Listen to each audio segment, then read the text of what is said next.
Hi ගොඩ දවසකින් blog එකක්.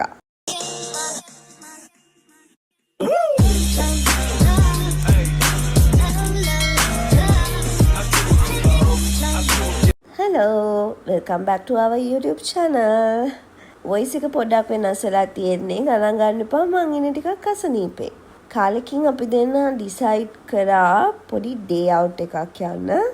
අතරම අපි දෙන්නටම වැඩ වගේක් තියෙනවා. ඒකත් එක තමයි මේ ප්ලෑන් එක. ඉතින් මේ vlog එක අරන් එන්නේ අද දවස කොහොමද අපේ ගෙවෙන්නේ කියලා ඕගොල්ලොත් එක්ක ෂෙයා කරගන්න. එහෙනම් වීඩියෝ එක දිගටම බලන්න එකතු වෙන්න. Hi. After so long time. ඔයාව දැන් ගොඩක් දකින්නේ vlogs වල මොකද ඔයා වැඩවලට නිතර එළියට යනවානේ. ඉතින් මම තනියෙන් තමයි vlogs කරන්නේ. මගේ රාජකාරීමේ වැඩ. රාජකාරීමේ වැඩ. මේ හින්දා වෙන බවුලක් කරනවා. වෙන පවුලක් කරනවා. කරවනම් තමයි. ඔයදේ නේ කරවනම් තමයි. අද අපි යනවා අපි දෙනවා ෂුට් එකක් ඉතින් කරා මෙයාට හොඳයි මෙයා මුලින් කවුරු no මන් තාම අද යන ගම මේ ස්ටෝරි එක දැනෙනවා. අපි යනවා අද පොඩි වැඩ වගේක් කරගන්න කොඹලට ඉස්සෙල්ලාම රටුවට ගිහිලා ඊට පස්සේ කොළඹ යනවා. ඉතින් ආරෝත් එක්ක යනවා මොකද අද යනවා මම ආසාවෙන් යන්න බලන් ඉන්න තැනක කන්න. ඒ හින්දා මම මේ එතන අනිවාර්යයෙන් ඔයගොල්ලන්ට ගොඩාක් වැදගත් වේවි. thumbnail එකකින් තේරෙවි. thumbnail එකෙන් දැන් මම තේරෙනවා. වඤ්ඤ පගා ගලෝ. මම පොගා ගලවලා. අපල අරගෙන සෝයි දිනලා දැන් උපරිනවා.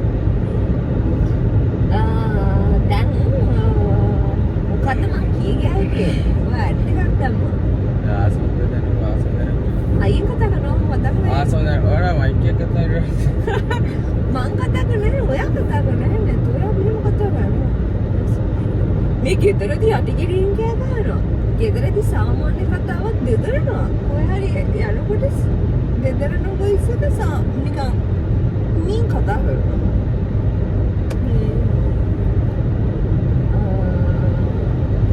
අපි යනවා පෙන්නන්න පොඩි දෙකක් යන්නේ. පෙන්නන්න අපි යන්නේ පොඩි කියලා ඔයාලටත්. ඔයගොල්ලන් අවුරුද්දට ලෑස්ති වෙන ගමන්ද? ඔය අවුරුද්දට ලෑස්ති නේද? තාම කොහා කෑ ගැහුවේ නැහැ. කෑ ගැහුවේ. කෑ ගැහුවා. අවුරුදු ළඟ වෙනවා. ඔයගොල්ලෝ රෙඩි වෙනවද? ඔයගොල්ලෝ මොනවද කරන්නේ? ඔයගොල්ලන්ගේ මොනවද ප්ලෑන්ස්? අවුරුද්දට කොහේ හරි යන්න හිතාගෙන ඉන්නවද ට්‍රිප් එකක් එහෙම? වැලිය වැල් නැති. මෙයාගේ නම් සෑහෙන ප්ලෑන්ස් ගොඩක් තියෙනවා. ඒවා කිව්වොත් ඉනා යනවා. වැලිය වැල්. එළෙලා නැතුණට වාර තියෙන්නේ මාර මාර උසට ප්ලෑන්ස් නේ. මේ දන්සලකුත් දෙනවා මෙයා. වෙසක් එකට කලින් දන්සලකුත් දෙන්න හිතාගෙන ඉන්නවා. මේ ඉතින් ඔයගොල්ලෝ මොනවද මේ දවස්වල කරන්නේ? සනීපින් ඉන්නවද කොහොමද කින්නවන්ද ඒවා කමෙන්ට් කරන්න. යන්නේ කොහොමද කියලා බලන්න දිගටම බ්ලොග් එක බලන්න. බ්ලොග් එක බලන්න අතර සබ්ස්ක්‍රයිබ් කරන්න. මට අවුරුදු ගානක ඉඳන් තිබ්බ ආසාවක් තමයි මැංගෝ ස්ටිකි රයිස් කන්න. ඕකට ඉතින් තායිලන්ඩ් යන්නම තමයි හිත හිටියේ. හැබැයි මම හොයද්දි මට හම්බුණා නාරා තායි කුසින් කියලා රෙස්ටෝරන්ට් එකක්. මම දැක්කා ඒගොල්ලෝගේ මැංගෝ ස්ටිකි රයිස් එක තියෙනවා. ඉතින් අපි දෙන්න ආවා. ඇත්තටම මැංගෝ ස්ටිකි රයිස් එක කන තමයි ආවේ. ඒත් බලන්නකෝ අපි ගොඩක් කෑම ඕඩර් කරගත්තා. මුලින්ම අපි මෙන්න මේ අයිස් ටී එක ගත්තා. ඒක මාර රහයි. ඒක අර ඔරිජිනල් බබල් ටී එකේ කියන්නේ ටී බේස් එක අන්න ඒ බේස් එකකින් තමයි තියෙන්නේ. ඒක පුදුම රහා. බබල්ස් තිබ්බා නම් බබල් ටී එකක්ම තමයි. ඒක නම් මාරම රහයි. මට දැන් මතක් වෙද්දි මට ඒක බොන්න තියනවා නම් හොඳයි කියලා හිතෙනවා. ඇත්තටම මම මෙතනදී අසනීපෙන් ඉන්නේ. මං ඒක බොනවා පුදුම රහක් එකේ තිබුණේ. දැන් මේකේ මේ බෑග්ග්‍රවුන්ඩ් මියුසික් එකේ ඉන්න මේ කතා වෙන දේවල් ඔයගලන්ට අහන්න දෙන්න විදිහක් නැහැ. මේක මට මතක නෑ නම් මොකද්ද කියලා. මේක බටර්ෆ්ලයි ජූස් කියලා තමයි තිබුණේ. ඒකත් අර හරි වෙනස් රහක් තිබ්බේ. මම මේක ගැන හොඳ එක්ස්ප්ලනේෂන් එකක් එක්කම වීඩියෝ එකක් දාලා තියෙනවා TikTok එකට. ඔයගලන්ට ගිහිල්ලා බලන්න පුළුවන්. ඔයගලන්ට ආසයි නම් මං ඉතින් ඒකත් බොනවා අරකත් බොනවා ඔක්කොම රහ කර කර බොනවා. ඒ බීලා තමයි දැන් මේ මට සනීප නැති වෙලා ඉන්නේ හිටියටත් වඩා. හැබැයි මගේ ෆේවරිට් මෙන්න මේ අයිස් ටී එක. ඒක ඇත්තටම පුදුම රහක්. ඔයාලා අනිවාර්යෙන් ඒක බොන්න ගිහින් බලන්න. ඇත්තටම ගියේ මැංගෝ ස්ටිකි රයිස් එක කන්න. හැබැයි යාළගේ මෙනු එක දැක්කම මම මාර විදියට අර තායි ෆුඩ් කාලා බලන්න ආසාවක් ආවා. මොකද ඉතින් අනිවාර්යයෙන්ම ඉතින් තායි ෆුඩ් කනවා නම් ඉතින් තායිලන්ඩ් යන්න ඕනනේ. මම දැකලා තියෙනවා තායිලන්ඩ් ගියාගේ ගොඩක් වීඩියෝස් තියෙන්නේ. ඇත්තටම මේගොල්ලෝ කෑම කන. ඉතින් අර ඒවා දැකලාම ක්‍රේවිංස් ඇවිත් තිබ්බේ. මට ඉතින් හිතුණා මෙහි ඉඳන් try කරලා බලන්න පුළුවන් ඩිෂස් ටිකක් කරන් try කරන්න. මම ඇත්තටම හිතන් හිටියේ තායි ෆුඩ් කියලා කිව්වම මේ පෝෂන් එක හරි පොඩි ඇති කියලා. ඉතින් ඔන්නෝම තමයි අපි ඕඩර් කරේ. ඕගොල්ලන්ට පේනවද අපි දෙන්නට කන්නවත් බැරි තරම් අපි ඕඩර් කරලා අනේ මන්දා එතන හිටපු අය හිතුවා දන්නේ අපි දෙන්න සාගින්නේ අපු ගමනක් කියලා. ඒ ඇස්සේ හස්බන්ඩ්ගේ ෆොටෝස් ටිකක් ගන්න කියලා කිව්වා. මං අනේ මන් දන්නේ ෆොටෝස් ගන්නවද වීඩියෝස් ගන්නවද කියලා. මට ඇත්තටම මේ ඕඩර් කරපු ඩිෂස් වල නම් මතක නැහැ. හැබැයි මම TikTok වීඩියෝ එකේ දාලා තියෙනවා මෙන්න මේ සලාඩ් එක මං ඔඩේ කරලා බැලුවේ පපායා කියලා තිබුණ හින්දා මොන වගේද කියලා බලන්න. ළමයි ඩයට් කරනවා නම් මේ සලාඩ් එක හදාගන්න පුළුවන් නම් මමගේ ජීවිත කාලෙම ඒ ඩයට් එක කරනවා. ඔයාලට මගේ මූණෙන් පේනවා ඇතිනේ මම මේ සලාඩ් එකක් පළවෙනි වතාවට මේ තරම් ආසාවෙන් රහ කර කර කන්නේ. මොකද ඒක මාරම රසයි. මාරම රසයි. ඒක පපායා හනි ඔන්න වගේ දේවල් දාලා හදලා තියෙන්නේ. ඒකේ අර ඇඹුල් රසයි පැණි රසයි ඔක්කොම එකතු වෙලා පුදුම රසක් අනේ. ඇත්තටම හරිම රසයි. කෑම වල රහ ගැන මම අමුතෙන් කියන්න යන්නේ නැහැ. මේ වීඩියෝස් වල ඔයගොල්ලන්ට පේනවා ඇති මගේ මූණේ එක්ස්ප්‍රෙෂන්ස් වලින්. ඇත්තටම කෑම නම් මාර රහයි. මේ තායි ෆුඩ් try කරන අපි දෙන්නගෙම ෆස්ට් ටයිම්. ඇත්තටම මට මාර ආසයි තුනා. පුදුම රසක් තියෙන්නේ වගේ. මම මේ වීඩියෝස් ටික රෙකෝඩ් කරගත්තේ මගේ පරණ iPhone එකෙන්. ඒ හින්දා ඔයගොල්ලන්ට පේනවා වගේ quality drop එකක් වෙලා තියෙන. අතරම මම දැක්කේ නැහැ. දැන් මම මේක edit කරලා තමයි දැක්කේ. මේ මම මේ කන්නේ අර chicken papaya salad එක. අනේ මට ඒකේ නම හරියට මතක නැහැ. ඔයාලා ගියොත් අනිවාර්යයෙන්ම මගේ TikTok වීඩියෝ එකකින් නම බලලා හරි අනිවාර්යයෙන්ම ගියොත් ඒක ඕඩර් කරලා කන්න. salad එකක් මේ තරම් රසට හදන්න පුළුවන්ද කියලා හිතුණා ඒක කද්දේ. පුදුම රහක් කී ඉතින් මම මේක කනවා හොඳට කනවා. හැබැයි ඇත්තටම අපි ඩිෂස් ගොඩක් ඕඩර් කරගත්තා. ගොඩක් අපිට කන්න බැරි වුණා. ඉවර කරගන්න බැරි වුණා. අපි ඒවා ටේක් අවේ කරගත්තා. හැම එකකින් වගේ හැබැයි අපි දෙන්නම try කරලා බැලුවා. මොකද මේ රහ දැනගන්න ඕනේ හින්දා. ඒ කැමල් නම් තිබ්බේ ඇත්තටම මාර රහක්. අනික මේ නාරතයි එකේ ලොකේෂන් එකත් හරිම ලස්සනයි. නිදහසේ ගිහිල්ලා කන්න පුළුවන්. අනිවාර්යයෙන්ම ආයෙම යනවා. මම අර ඔයගොල්ලන්ට කිව්වා වගේ මම ආවෙම මෙතන මැංගෝ ස්ටිකි රයිස් එක කන්න. මට හරි ආසාවක් තිබ්බා ඒක මොන වගේ රහද කියලා අනේ. අපි දෙන්නගේ කටවල් දෙක. හස්බන්ඩ් දැක්කම පව් හිතනවා. මොකද ඉතින් මේ වීඩියෝ එක එඩිට් කරද්දි මම මගේ ලස්සන ගැන තමයි වැඩිපුර හිතන්නේ. එයාගේ ලස්සන ගැන වැඩි හිතන්නේ නැහනේ. පෙරුම් පුරාගෙන ආවේ මෙන්න මේක කන්නනේ. අර ඕඩර් කර ඔක්කොම අපිට කන්න බැරුණ අපි දෙන්නටම මං මැංගෝ ස්ටිකි රයිස් එක කන්න ඕනේ හින්දා බඩේ ඉඳ තියාගන්න ඕනි හින්දා අපි දෙන්න ඒ ටික ටේක් අවේ කරගත්තා. මේක නම් කන්න පුදුම ආසාවකින් හිටියේ. ඕගොල්ලොත් ආසයි නම් දැන් අපි ගොඩාක් අයගේ තායිලන්ඩ් බ්ලොග්ස් දකිනවා, TikTok වීඩියෝස් දකිනවා. මේවා දැක්කම තායිලන්ඩ් වල ගොඩක්ම ඒ කියන්නේ අයිකන් එකක් වගේනේ මෙන්න මේ ඩෙසර්ට් එක. මේක මං හිතන්නේ ඩෙසර්ට් එකක් වෙන්න ඕන. මේක ඉතින් හැමෝම යන හැමෝම කන ඒ වගේම තායිලන්ඩ් වල ෆුඩ් ස්ට්‍රීට් වල තියෙන හැම තැනම මේක තියෙන.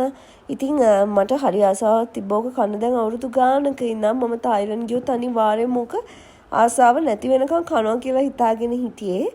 ඉතින් වාසනාවකට තායිලන්ඩ් නොයා ලංකාවේ ඉඳන් කන්න පුළුවන්කම හම්බුණා. මෙන්න මේ විදිහට තමයි ඒක සර්ව් කරේ. දැන් ඉතින් ඒක try කරලා බලන්න හදන්නේ රස කොහොමද කියලා. මේ වෙද්දි ඉතින් මම ඔය කාලා තියෙන හින්දා මං කියන්නම් සුපර්. කාලම බලන්න ගිහිල්ලා. හරි. මුණ බලන්නකෝ. ඔන්න මගේ ඔය පළවෙනි පාර මැංගෝ ස්ටිකි රයිස් එකක් කන. ඒකේ යාලට්ගේ ස්ටිකි රයිස් එකට මං හිතන්නේ කොකනට් මිල්ක් තමයි ටේස්ට් එකෙන් කොකනට් මිල්ක් දාලා ඒ වගේම මැංගෝ එක සර්ව් කරන්නේ. අනේ මන්දා ඒක ඉතින් ලොකු දෙයක්වත් නැහැ. ඒ උනට පේනවා නේ සතුට රහේ සතුට පුදුම රහක් මං හිතාගත්තේ මම සෝලෝ ඩේට් එකක් ගියා නාරාතායික හොයාගෙන හරි යනවා කියලා මේක කන්න. මොකද මට දැනුණත් ඒක කන්න තියනවා නම් කියන ෆීලින් එක තියෙනවා. අනේ මේ බෑග්ග්‍රවුන්ඩ් එකේ ප්ලේ වෙන මියුසික් සින්දා මට ඔයගොල්ලන් මේ මගේ රියල් එක්ස්ප්‍රෙෂන්ස් හරියට ඇහෙන්න දෙන්න විදිහක් නෑ ළමයි. පුදුම රසක්. ගිහින් බලන්න මේ වගේ ප්‍රයිසස් ඔක්කොම ඔයගොල්ලන්ට ඒගොල්ලන්ගේ Instagram page එකට ගියොත් ඒකෙන් මෙනු එක බලා ගන්නත් පුළුවන්. මට මතක විදිහට 1600 ගණනක් වගේ තමයි උනේ මේක. මම ඉතින් මදි වෙන තරමට අර කොකනට් මිල්ක් එකක් දාගෙන මේක හොඳට තනියම වගේ කෑවා. සාමාන්‍යයෙන් හස්බන්ඩ් ස්වීට්ස් කන්න කැමති නැහැ. ඒ හින්දා මේ ඒක මට වාසිත් වුණා. කාලේ ඉවර වෙලා දැන් අපි යන්න හදන්නේ අපේ ඊළඟ ප්ලෑන් එකට. ඇත්තට මේ විදි ලොකු ප්ලෑන් එකක් තිබුණ නැහැ. මේ ගමන යද්දි තමයි අපිට මගදී ප්ලෑන් එක හැදුනේ. අපි මේ හොයන් යන්නේ වෝක් ජුවලර්ස් එකට. මොකද හස්බන්ඩ් ජුවලරි එකක් ගන්න ඕනෙලා තිබ්බා. ජුවලරි එකක්. මම හරියට කිව්වා නේද? මට ඉංග්‍රීසියෙන් හින්දා මගේ ප්‍රොනවුන්සියේෂන්ස් හරිම කැතයි මේ දවස්වල. වෝක් එකට නම් මේ අපි දෙන්නම යන ෆස්ට් ටයිම් බලන්න මේක මේ නිකන් අර හොටෙල් එකකට යනවා වගේ තමයි. සර්විස් එක නම් ඇත්තටම හොඳයි. මට ජුවලරිස් වල තියෙන ක්වොලිටි එක ගැන නම් කියන්න තේරෙන්නේ නැහැ. හැබැයි ප්‍රයිසස් නම් ටිකක් හයි. මාරුවෙන් හස්බන්ඩ් කැමති කරගත්ත නෙළුම් කුළුණ බලන්න යන. හස්බන්ඩ්ගේ නෙළුම් කුළුණද? මෙයා මෙහෙම හිටියට හරියට කුණු හarp කියනවනේ. හරියට. මෙයා තමයි මට පුරුදු කරේ. අනේ මේ මම නම් උඹ බම්බලන්වත් කියන්නේ බොරු කියන්න එපා. මම යාළුවෙක්ටවත් උඹ බං කියන්නේ. මෙයා එකට අනේ යන්න. මේ මුවන් පිට. අර රෙස්ටෝරන්ට් එකේදී මේ මගේ කැමරා එකේ මොන හරි ගෑවිලා තිබිලා එයින් දෙවක් බ්ලර් වෙලා තියෙන්නේ. කියන්න ඕන. එන්න කඩවන. මාතර රතු කැකුළු බත් කඩේ කියන්න ඕන ඒ මැල්ලුම් හතරක් සමග රයිස් ඇන්ඩ් කාරි. ඔය හැමදාම ගෙදරදී කන්නේ. ව්‍යංජනත් එක්ක රයිස් ඇන්ඩ් කාරි. කාජු මාළු. බුර්කන්පා. මේ ඔයගොල්ලන්ට තායිලන්ඩ් යන්න ඕන නම් තායිලන්ඩ් යන්න දැම්ම අද හෙටම බැයි නම් තායි ෆුඩ් කන්න ඕන නම් ඇවිත් කන්න. පුදුම රසක්. මට මැංගෝ ස්ටිකි රයිස් එක නම් ඇත්තටම කාලා බලන ලොකුම නාත් තිබ්බා. තායිලන්ඩ් ගියොත් කනවම කියලා හිතාගෙන හොදයා. කොරෝ. ඒක මාර රසයි. ලිප්ස්ටික් එකත් කාලා තියෙනවා. පුදුම රසයි. ඔයාලා රහයිද? ඒ තායිලන්ඩ් කැම ටික තායි ෆුඩ්ස් ටික. ඉතින් තායි බඩු නම් සුපිරි තමයි. තායි බඩුවක් ගැලුවේ නෑ. දන්නවා වගේ හරියට තායිලන්ඩ් ගිහිල්ලත් නෑ. මාර රහයි. මම කාපු රසම සැලඩ් එක මම අද කෑවා. ආයි කන මැංගෝ ස්ටිකි රයිස් එක නම් ආයි කන. මාර රහයි. මේ දැන් අපි යනවා නෙළුම් කුළුණ. ඒ නෙළුම් පොකුණුද කුළුණද? කියන්න. නෙළුම් කුළුණ බලන්න. නෙළුම් පොකුණේ ඇන්ටි. අනේ මොනවද අනේ ඔබ දාන්න පුළුවන්ද? නෙළුම් කුළුණ තමයි අංකල්ගේ.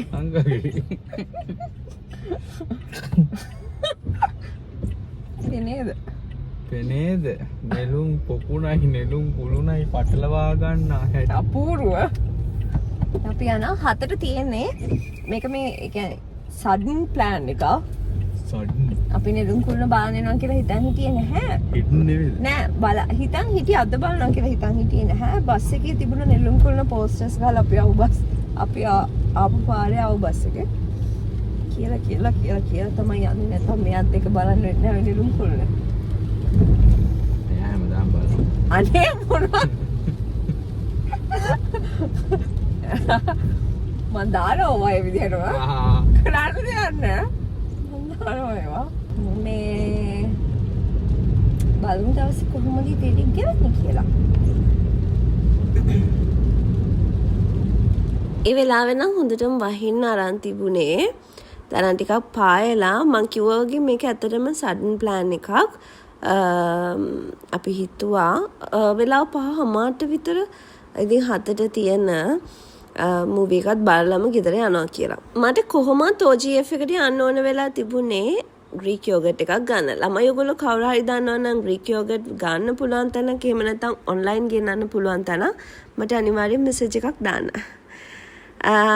මුලින් බියානයකට ගිහිල්ලා මට ලිප්ස්ටික්ස් ගන්න තිබ්බා. ඔයගොල්ලෝ සමහරලාට භාග්‍ය සෙව් YouTube channel එකේ වීඩියෝ එකක් දාපු ගමන් අහනවා මගේ මොනවාද ලිප්ස්ටික් බ්‍රෑන්ඩ් කියලා. මං ගාව තියෙනවා නම් තියෙන වියානයිකේ බ්‍රෑන්ඩ් සම මොකද මම වැඩි ලිප්ස්ටික් පාවිච්චි කරන්නේ නැති හින්දා. දැන් ඒකත් අරගෙන අපි දෙන්න කොමාරි 6:00 විතර වගේ වෙනකන් ෂුට් ඇවිදලා කරලා ඊට පස්සේ අපි ආවා මූවි එක බලන්න. අපි කලින් සීට්ස් බුක් කරලා තිබ්බේ නැහැ. අපි මෙතනට ඇවිල්ලා තමයි බුක් කරේ. ඒ වෙනකොටත් ගොඩක් ෆුල් වෙලා තිබුණේ. ඉතින් හරි සතුටුයි. ගොඩක් කට්ටිය මූවි එක බලලා තියෙනවා. ඔයාලත් බැලුවා නම් අනිවාර්යෙන් පහලින් කමෙන්ට් එකක් දාන්න. බලන්න යන්න ඉන්නවා නම් මතකෙති ඔයාගේ පාර්ට්නර් එක්ක නැත්නම් යාළුවොත් එක්ක යන පොඩි අය අරගෙන යන්න එහෙමනම් එපා. මොකද මම මේක එච්චර රෙකමන්ඩ් කරන්නේ නැහැ. මොකද මේක ඩාර්ක් කොමඩි ටයිප් මූවි එකක්.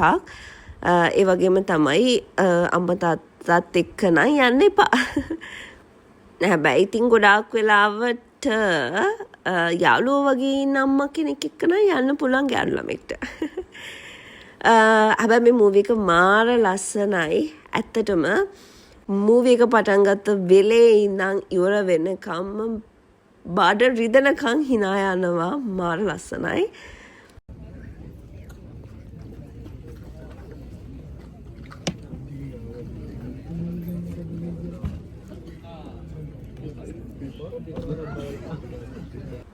ටිකක් සීතල බීලා කරලම මට පොඩ්ඩක් නහය අවුල් ගිහින් තිබුණේ. ඒ හින්දා කොෆි බිබි තමයි මූවි එක බැලුවේ. ඊට පස්සේ ඒක බලි වෙලා ග්‍රීක් යෝගට් එකත් අරගෙන අපි ගෙදර එන පිටත් වුණා. ඔන්න ඔහොම තමයි අපේ සඩන් ප්ලෑන් එක ලස්සන ඩේට් එකක් උනේ. ප්ලෑන් කර ගමන් යන්න තියාගෙන ඉන්නවට වඩා ගොඩාක් වෙලාවට ප්ලෑන් එකක් නැතිව එකපාරට දාගන්න ගමන් පුදුම ලස්සනක්. තව vlog එකකින් ඉක්මනට හම්බ වෙන්නම්. මේ අපේ ගෙදරට ආපු අලුත් පදිංචිකාරයෙකුත් ඉන්නවා. ඊළඟ vlog එකකින් ඒකේ විස්තර අරගෙන එන්න. එහෙනම් thank you so much vlog එක මේ වෙනකම් බැලුවට. අපි ඉක්මනට ආයෙමත් vlog එකකින් හම්බෙමු. මේ දවස්වල ඔයගොල්ලෝ පරිස්සමින් ඉන්න. ගිහින් එන්න. bye.